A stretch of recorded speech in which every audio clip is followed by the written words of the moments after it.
Hi everybody, Dan Illman here, taking a look at the second of three stakes races on Fantasy Friday at Oaklawn Park. This is race number 8. It's the Gardenia Stakes for 3-year-old fillies going a mile and a 16th. Before we get to the analysis, I'd like to remind you to please try those DRF mobile past performances. Exclusive mobile access anywhere, anytime, on your phone. Downloads for these classic past performances, quick and easy. Another exclusive item is the Lifetime Buyer Speed Figure Graph. You can learn more at drf.com/MPPS. Let's meet the field for this year's Gardenia Stakes. 3-year-old fillies, as I mentioned, going a mile and a 16th. Same thing as the Fantasy Stakes, the main event later on, but perhaps horses in the Gardenia just not ready to handle the likes of Venetian Harbor and last year's 2-year-old filly champion British Idiom at this point in time. We still have a long way to go before the Kentucky Oaks, however, and perhaps we'll see one or two of these Gardenia horses at Churchill Downs later this year. Timeform US believes the pace of the race will be fast. I agree that it will certainly be solid, and I agree that the 6 Quick Decision is the most likely pace setter. Quick Decision has been on or near the lead in 2 sprint starts, is stretching out for the first time, and is expected to be a prominent pace player. The number 1 in this race, Black Cat Taps, has faced some pretty good company this year. She took on Ringleader 3 starts back sprinting. Ringleader is a pretty good sprinter in her own right, and 2 starts back she was in against Bonnie South, who won the Fairgrounds Oaks. She Dares the Devil, who's running a little bit later on in the Fantasy, and she was just overmatched in both of those races. She cut back sharply in distance. For her most recent race, she didn't break. That is an issue for her. She is a very bad gate horse,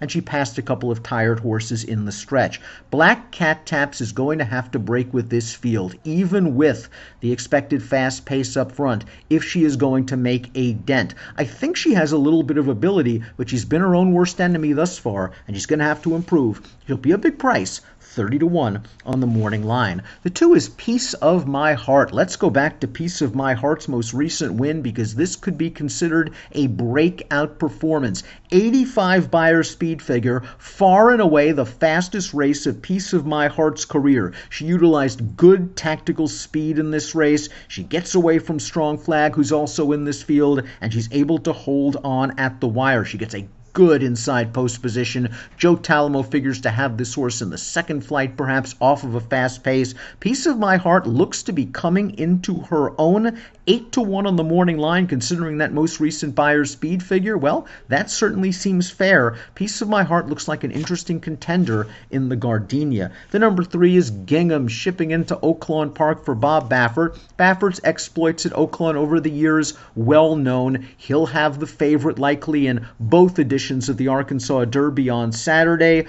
Gingham last time out in very, very tough. In against Fantasy, perhaps Fantasy favorite, Venetian Harbor. And in that race, she just didn't have a chance. She was at the back of the pack. She tried to come with a run on the turn. She got to within a length of Venetian Harbor, and then that talented filly just ran away from the rest of the field. Gingham was able to hold second. Her prior race, 2 starts back at Santa Anita, was okay. She bobbled a little bit coming out of the gate, worked out an in-out trip, and was able to win it. Buyers are light, but Baffert does very good work switching the blinkers on, switching the blinkers off. Blinkers on here for Gingham off a little bit of a layoff, and I think she's the kind of filly that would benefit from a fast pace up front. That being said, 3-1 on the morning line seems a little bit light, because I'm not sure she has such an edge on this field. And with Baffert in her corner, you know that Gingham is going to take her share of money. The number 4 in this race is Turnstone, and Turnstone last time out finished a solid second against Arkansas bred competition, the beaten favorite that day. She has a good amount of tactical speed, but I think that she prefers to come from out of it, and I think that's where they're going to have her in the early portion of this race. That fast pace could work to her advantage, but when you look at her Buyer Speed figures, the best thus far on dirt, a 59. Lasix comes on, perhaps that will spur some improvement, but she's going to have to do a lot better than what we've seen in her last few races. horses as she steps up to face the toughest class test of her career. The 5, Daphne Moon, is a very interesting daughter of Cairo Prince. She sold for $525,000 as a 2-year-old in training. She is a big, scopy, good-looking filly trained by Jeremiah Engelhardt. She looked good winning her debut at Saratoga. She was thrown to the wolves in starts 2 and 3 against graded stakes competition, but we'll go back to her one and only start this year at Oaklawn Park. She broke a little awkwardly from the inside post, pressed the pace 3 wide and in between horses on the backstretch, moved to the lead on the far turn very nicely, and you see her holding on despite changing back to her left lead late. She probably was in need of the race. It was her first start in 3.5 months. She earned a respectable 83 Beyer speed figure. Like a couple of these, she's tactical and can sit off of a fast pace, and just looking at her, she looks like a filly. There's a lot of scope for improvement. I think Daphne Moon might be set for go in her second start of the form cycle. Quick Decision is the number 6, a perfect 2 for 2 in her career for trainer Larry Jones. Let's go back to her first start against winners on April the 2nd, going 6 furlongs. She sat second in the early portion of this race. She is attacking in between horses, and she's going to get the job done. My concerns twofold. A, she's going to be stretching out past 6 furlongs for the first time in her career. B, that last race just didn't seem very strong. 4 horses have emerged from that race. None have hit the board in their very next starts with the best Beyer speed figure of a 68. So Quick Decision might have to go fast early at an unfamiliar distance against much better horses. She does have Larry Jones in her corner, and here's a formulator fact for Jones. Over the past 5 years, 3-year-old last out winners moving from sprint to route on dirt, 36% winners, a $2.65 ROI. Quick Decision, probably going to try to shake loose in the early portion of this race, and if she does, she has a chance to take them all the way, but she is going to have to move forward just a bit. Strong Flag is the 7 for trainer Steve Asmussen. We saw Strong Flag try to get to Piece of My Heart last time out to no avail, but the Beyer speed figures improving with each and every start, and you just get the feeling that this expensive Fasig-Tipton July yearling has yet to reach her potential. She's getting there. She won 2 starts back over Muddy Going. She was second last time. She's going the right way. She gets the right pace set up. I think she's going to come with a run, but I would also urge you to demand value. She was the beaten favorite last time out. She's 9-2 on the morning line and here, and I kind of feel the same way about her as I do with Gingham. I think they're contenders, but I also think they don't have such an edge on the field that you want to take a short price. Comical is the number 8. Comical was grade 1 stakes placed last year as a 2-year-old in Southern California, and this will be her 3rd start since being transferred to the Steve Asmussen barn. Let's go back to her most recent race at Oaklawn on March the 28th. She did a lot of work from start to finish. Breaking from the inside post, she battled on the lead. She's going to finish second down on the inside. It was an improved performance off of her seasonal debut against the fairly talented Lucrezia in the Suncoast Stakes at Tampa Bay. This horse has credentials. She has shown, in my opinion, that she does not need the lead to win. I think she's going to follow Quick Decision out of there and work out a pretty good trip under Joel Rosario. 15-1 on a horse like Comical looks like a pretty square price considering this formulator fact. Steve Asmussen over the past year, 3-year-old dirt routers making their 3rd start off a layoff of 61 to 120 days, 40% winners, a $2.94 ROI. If I had to voice a concern about Comical, it would be she hasn't gotten much faster than her second lifetime start at Saratoga when she won the Schuylerville, and I wonder if she was an early 2-year-old. She does have a strong pedigree for a route, and I think she can outrun those 15-1 morning line odds if you get them. Let's move on to Ice Princess, who is also cross-entered in the main event, the Fantasy. This would be an easier spot for Ice Princess, who is 3 for 3 against New York breds, but was far from embarrassed in her one other start against open competition. That was the Frizette Stakes, a grade 1 at Belmont. She was 4th, and she was one of 3 next out winners to emerge from the Frizette. Last time out in the Mattie May Stakes, I still think she's a little bit green. She tries to lug in when she gets to the front. We're watching that race right now. I think she's okay. She's going to have to deal with a little bit of a layoff. She's going to have to deal with decent competition. If she runs in this race, I think she is an exotics factor at a price. If she goes in the fantasy, it might be a little bit too tough for Ice Princess, a daughter of Palace Malice. I think Antoinette, if you get the 8-1 on the morning line, I think that's a very, very square price for this Godolphin homebred trained by the great Bill Mott. Antoinette won start number 2 on turf. She then was washed off the turf in the Tepin Stakes. No sweat. She came from off the pace to win, and I liked to race in the Fairgrounds Oaks most recently. It was her first start of the year. She was down inside early. She ended up in between horses on the backstretch. She sort of got shuffled back to the inside. She had to wait behind a wall of 3 horses on the far turn, and then once she got clear, she finished evenly outside in a race where closers really did the best work, and Antoinette was fairly close to that pace.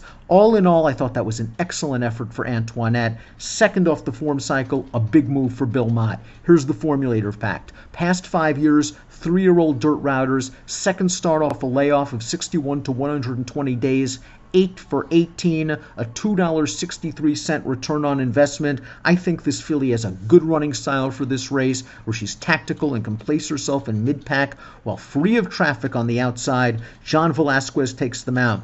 Very strong contender, Antoinette, at 8-1. His Glory, let's not fall asleep on His Glory, because just take a look at the competition that this filly has faced in her last 3 races. She took on one of the best 3-year-old fillies in the country in Finite, in the Goldenrod, the Silver Bullet Day, and the Rachel Alexandra. And she's just not as good as Finite, which is okay. In the Rachel Alexandra, she set the pace. She was no match for Finite. Swiss Skydiver, the 3rd place finisher, came back to win the Gulfstream Oaks with a 90 buyer. She's in the fantasy on Friday. You take away those 3 races against Finite. You go back to a race 4 starts back at this distance. His Glory, I thought, ran really well in a non-winners of 1 other than for 2-year-old fillies. A race that went faster than the Colt division. She was able to get right to the front, and she drew away nicely. There's other speed in here, but I think His Glory might be able to sit just off of the pace for Tom Amoss. 8-1 on the morning line for His Glory, who's getting some class relief. Shanghai Keely is next. Shanghai Keely, what a nice claim. They took this filly for $40,000 2 starts back. She came right back, switched from the Tapeta surface at Golden Gate Fields to dirt, and she won the Island Fashion Stakes at Sunland. We watch the Island Fashion right now. She took advantage of a fast pace that day to make the lead, and she was able to win it over a nice horse. The 3rd place finisher came back to win for the 3rd time in 4 starts. She took a non-winners of 2 other than at Golden Gate Fields on the Tapeta with a 75 buyer speed figure. Shanghai Keely needs a buyer boost in this race, but she should get a similar pace situation as last time. This is the class test for Shanghai Keely, and it's a tough outside post position. Kiss the Girl goes out for trainer Steve Asmussen. Formulator fact for Asmussen regarding Kiss the Girl. Past 2 years, 3-year-olds on dirt, moving from sprints to routes in non-graded stakes, 5 for 10. $4.79 ROI. Last time out in the Purple Martin Stakes, she caught a tough field. I would argue that Kamari and Frank's Rocket are 2 of the best 3-year-old filly dirt sprinters in the country right now, and the 3rd place finisher, Edgeway, is not bad either. She came back to win out of the Purple Martin with an 82 buyer speed figure. Kiss the Girl was likely overmatched, and she was a winner 2 starts back over Muddy Going. She's only raced once on Fast Going in her career. That was a very easy win at Belmont to kick off her career. Her buyers a little bit light. Her 80 in the Schuylerville as a 2-year-old was her best number. She finished behind Comical that day. This is a tough post. I think Tyler Bay's going to get aggressive with her. I think he's going to send Kiss the Girl out of there, and Kiss the Girl could be part of this fast pace. Punk Rock Princess just missed last time out at Charlestown, going a 2-turn 6.5 furlongs over sloppy track, and she had missed the break. And she might have been best as the favorite. She didn't break very well. She came with a run. You see her closing at the end of this race to finish second. This race is a lot better than it looks on paper from a 70 buyer speed figure standpoint. And prior to that start, she had won 2 of 3. Now, 2-turn and routing might be a different story. She's a 2-turn sprinter. That's fine. Two-turn route might be difficult, especially against these class of horses, especially from post position 14. Punk Rock Princess has a lot of work to do, but she did some good work in her last race over that sloppy track. We take a look at my selections for the Gardenia Stakes. I am going with Antoinette, the number 10 in here. I just think that this is a really nice spot for her dropping out of the Fairgrounds Oaks, a race in which she was caught in behind horses. She was close to a fast pace that fell apart. I think she gets the right setup here. I think she fits beautifully from a class perspective. We may not get the 8-1 on the morning line. I think 9-2 or 5-1 is fair on Antoinette. Piece of My Heart came through with that breakthrough performance last time out. She'll be my second choice. Nice inside post. Can work out a trip close to the pace. I think Daphne Moon has a lot of upside potential. She's a runner to consider. And Strong Flag, slowly improving. She'll be my fourth pick. 10-2-5-7 for me. Race number 8. That's the Gardenia Stakes. It's the second of 3 on Fantasy Friday at Oaklawn Park, and it has an approximate post time of 4:38 Central. Good luck.